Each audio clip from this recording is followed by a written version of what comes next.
Здравствуйте! В эфире информационный выпуск Амшик Шара. Я его ведущая Нала Кове. Сегодня в программе. В ГТК подвели итоги работы за 2025 год. В заседании принял участие премьер-министр Владимир Делба. Гражданина Таджикистана Каримзона Саидова, подозреваемого в религиозно-экстремистской деятельности, депортировали из Абхазии. В Сухумской второй средней школе имени Пушкина прошел конкурс ученических исследований по целому ряду дисциплин. Конкурс организован управлением образования столицы. 3-4 апреля в Сухуме пройдет Международный экономический форум «Абхазия. Инвестиции в будущее». Указ о проведении форума подписал президент Бадрагунба. Форум организуется в целях развития экономического сотрудничества, демонстрации инвестиционного потенциала республики, привлечения инвестиций, укрепления внешнеэкономических связей Республики Абхазия. Организационный комитет по подготовке и проведению форума возглавляет премьер-министр Владимир Делба. Указом президента образован новый государственный заповедник «Крепость Алахаш-Аба». Заповедник расположен в поселке Алахаш на высоком плато левого берега реки Маркула. Объем начислений таможенных платежей за прошлый год составил 4 миллиарда 537,5 миллионов рублей. Контрольный показатель выполнен на 108%.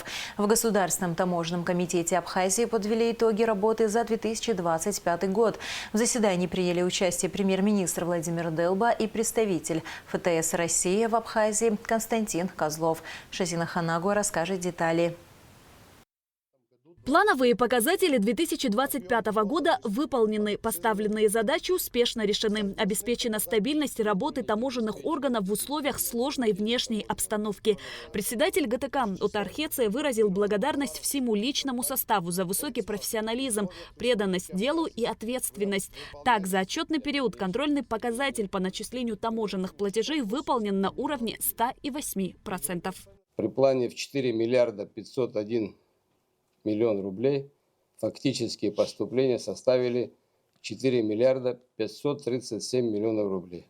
Внешнеторговый оборот по импорту в 2025 году демонстрирует положительную динамику при сохранении ключевой роли Российской Федерации как основного торгово-экономического партнера. Наряду с выполнением фискальной функции особое внимание в 2025 году уделялось правоохранительной деятельности. По итогам 2025 года в республиканский бюджет было направлено более 8,5 миллионов рублей административных штрафов, что отражает рост почти на 60% по сравнению с 2024 годом.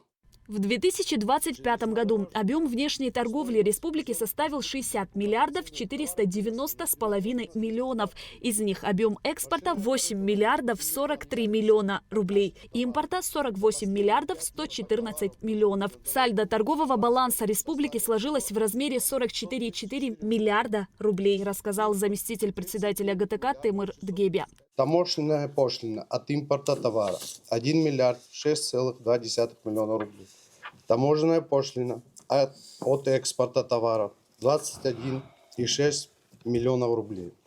Таможенный сбор от импорта товара 528 миллионов рублей.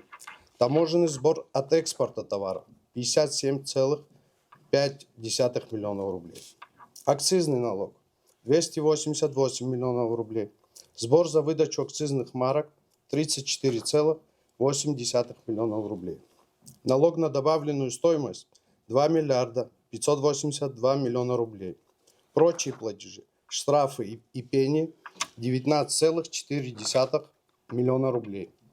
В сравнении с показателями за аналогичный период 2024 года сумма начисления таможенных платежей в 2025 году увеличилась на 367,5 миллиона рублей. Объем грузоперевозок морским транспортом в 2025 году составил 5 миллиардов 145 миллионов рублей, железнодорожным 8 миллиардов 296 миллионов, автомобильным 46 миллиардов 633 миллиона рублей, воздушным 417 миллионов. Перемещение товаров воздушным транспортом для Республики Абхазия является новым направлением, связанным с возобновлением работы международного аэропорта Сухум имени Ардзинба. За отчетный период воздушным транспортом было совершено 604 рейса. Количество пассажиров воздушного транспорта в 2025 году составило 126 483 человека. Главным торговым партнером Абхазии остается Россия. На втором месте – Турция.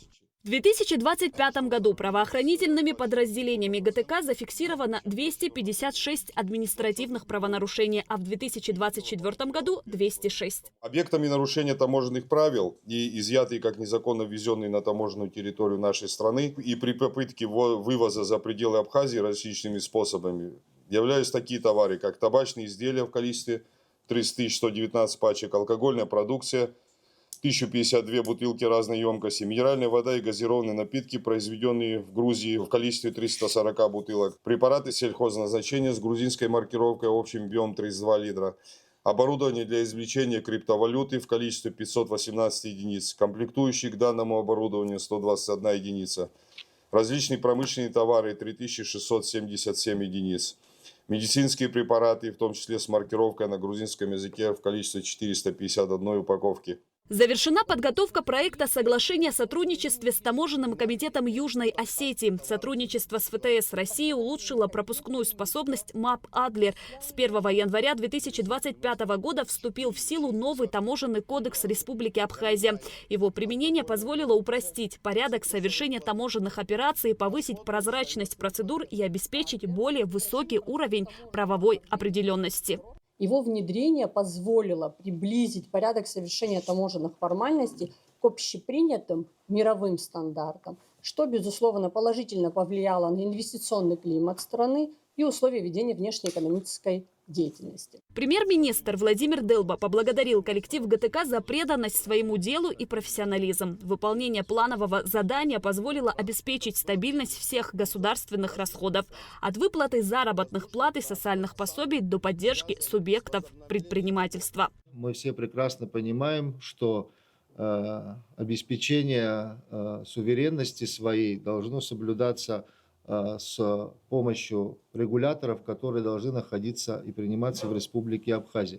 Сегодня мы уже об этом стали говорить, о том, что нужно как можно быстрее осуществлять анализ, и правоприменительная практика нам это подсказывает, мониторинг ставок таможенных платежей, таможенных пошлин, таможенных сборов. И уже сегодня есть предложения, поступившие в правительство от Государственного таможенного комитета, от финансового ведомства, от экономического ведомства нашей страны, предложения по изменению отдельных размеров ставок. И в этой связи хотел бы сразу сказать о том, что здесь надо найти гармоничный такой баланс, соблюдая в том числе и интересы участников внешнеэкономической деятельности и с одной стороны, и с другой стороны обеспечивая стабильность поступления средств в республиканский бюджет. В рамках заседания был утвержден план работы на 2026 год. Главная задача – обеспечить выполнение плана по сбору таможенных платежей в размере 4 миллиардов 515 миллионов рублей. Шазина Ханагуа, Алексей Гухава, Абхазское телевидение. Мусульмане всего мира 20 марта отмечают один из главных праздников Ураза – Байрам. В этот день правоверные мусульмане отмечают завершение самого длинного и сложного поста в месяц Рамадан. 30 дней верующие отказывались от еды и питья в светлое время суток. Только после утренней молитвы в день Ураза Байрама строгие ограничения снимаются. А на стол можно ставить любые разрешенные исламом яства. Президент Баадрагунба поздравил мусульман Абхазии с праздником Ураза Байрам. Этот праздник символизирует очищение души, торжество веры, милосердия и сострадания, стремление к нравственному совершенству, укреплению добрососедства и взаимного уважения, говорится в поздравлении. Глава государства подчеркнул, что в Абхазии во все времена сохраняются традиции веротерпимости, взаимопонимания и уважения между представителями разных конфессий. Это прочная основа мира, согласия и единства абхазского общества. Баадрагунба особо отметил, что мусульманская община Абхазии вносит значимый вклад в развитие страны и укрепление гражданского согласия. Президент также передал самые теплые поздравления соотечественникам, проживающим в Турецкой Республике и других мусульманских странах. Президент поручил премьер-министру представить предложение по реализации резолюции гражданского форума «Диалог, согласие, развитие» до 7 мая 2026 года. Напомним, резолюция была принята 12 марта 2026 года. Председатель Комитета Народного собрания парламента Республики Абхазия по экономической политике и реформам Резу Зантария опроверг фейковую информацию, накануне появившуюся в интернет-ресурсах о якобы высказываниях в одном из ресторанов Москвы относительно коллеги спикера парламента Лаши Ашуба.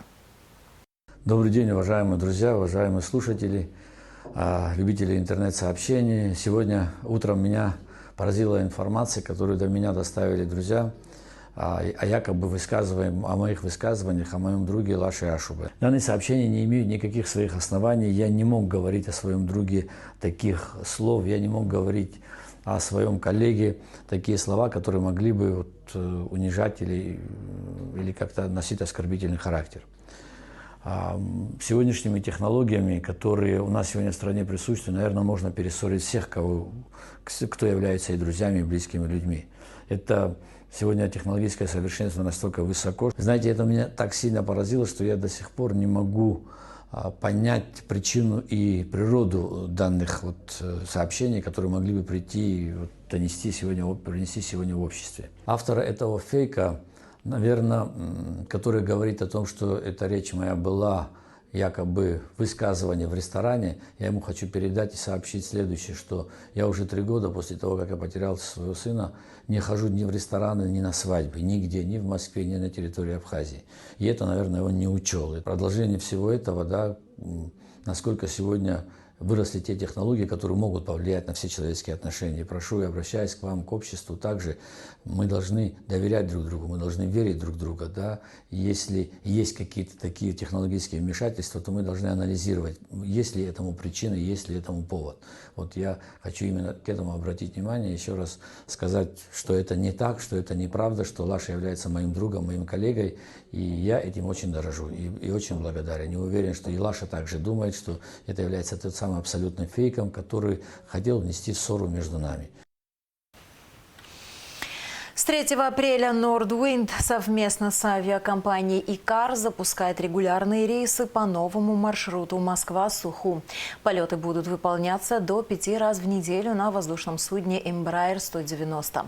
С 25 мая частота рейсов увеличится до 7 раз в неделю с задействованием самолета Boeing 777-300.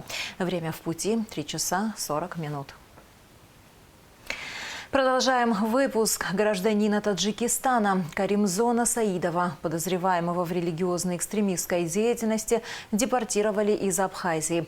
По предварительным данным, он использовал социальные сети для поддержки радикальных группировок в Сирии. Подробности в материале пресс-службы СГБ.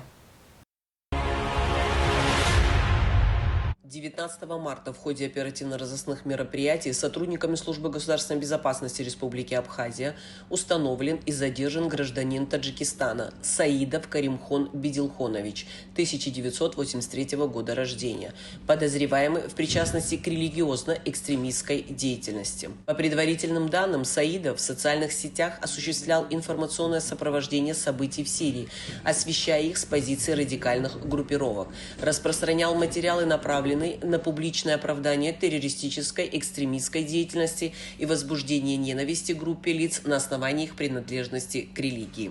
Гражданин Таджикистана Саидов находился на территории Абхазии в нарушении правил пребывания в республике. 20 марта текущего года он был выдворен и передан по партнерским каналам с территории Республики Абхазия на территорию Российской Федерации.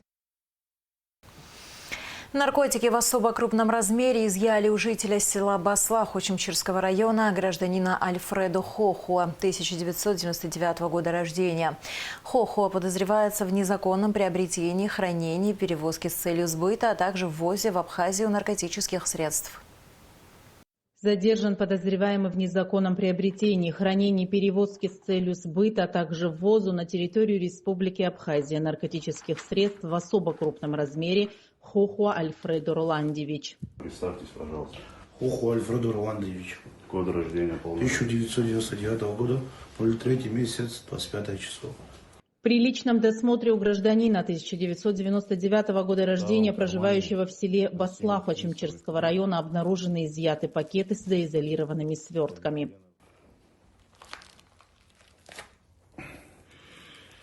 Что это за наркотическое вещество? Мефедрон. Где вы его приобрели? В Сочи. В Сочи, на территории Российской Федерации, получается. Да. И возили на территорию Республики Абхазия. В готовых к реализации свертках содержалось сильнодействующее синтетическое вещество, как впоследствии установлено в результате исследования в экспертно-криминалистическом центре МВД, наркотическое средство мефедрон общим весом более 88,604 грамма.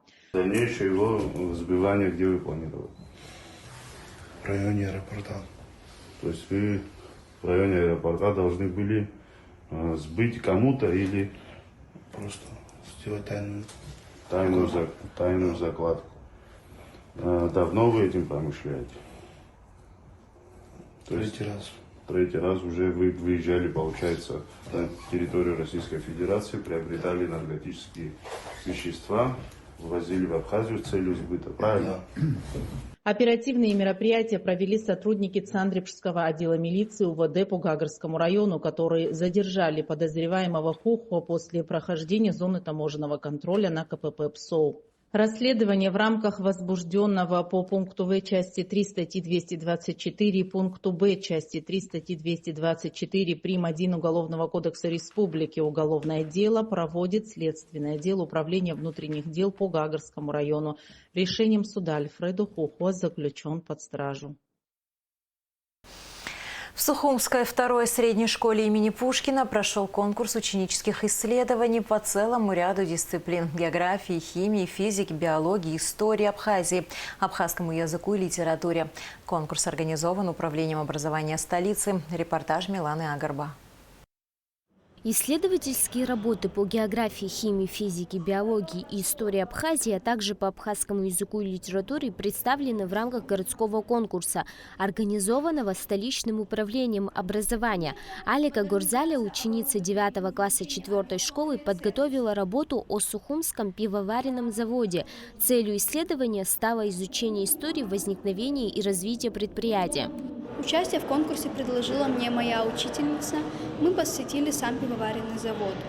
Мы ходили по разным комнатам, нас очень хорошо приняли, даже дали продегустировать продукцию. После посещения остался только позитивный остаток, как и у меня, так и у моих друзей. Соломея Бебе, ученица 16-й школы, в своей исследовательской работе рассказала о важности сохранения чистоты окружающей среды. Моя исследовательская работа на тему исследования экологического состояния рек Азапших и Кирсы. Актуальность темы связана с тем, что эти реки они испытывают очень сильную антропогенную нагрузку, и мы провели необходимый лабораторный анализ для того, чтобы выявить основные источники загрязнения. И также проинформировали всех учащихся нашей школы, чтобы они бережно относились к нашей природе, к окружающей среде. Стоит отметить, что в рамках языкового направления основной упор был сделан на глубокое изучение абхазских народных традиций.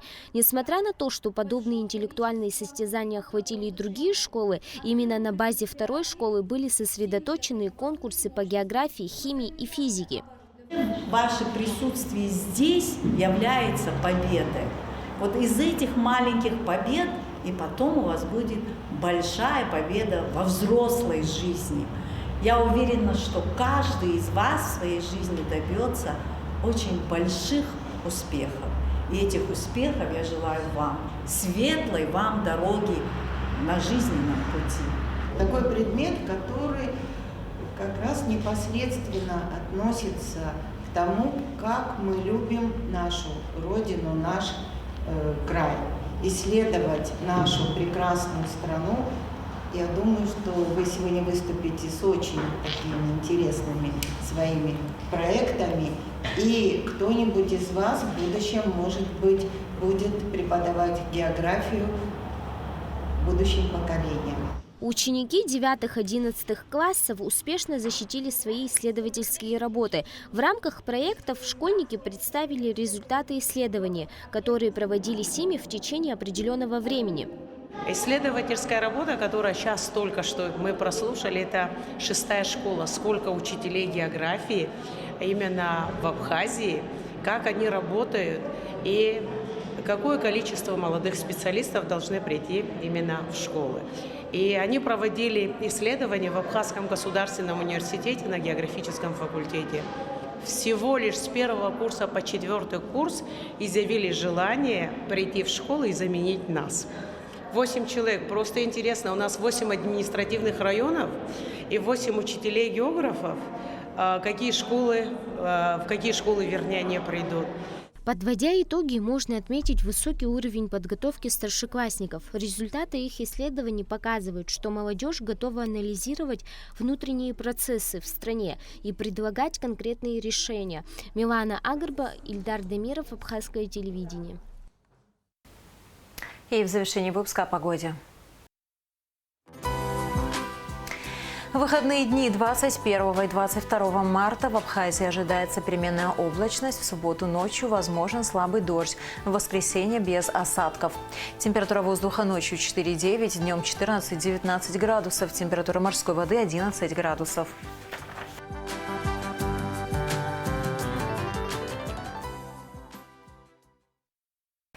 На этом наш выпуск завершен. До скорых встреч в эфире.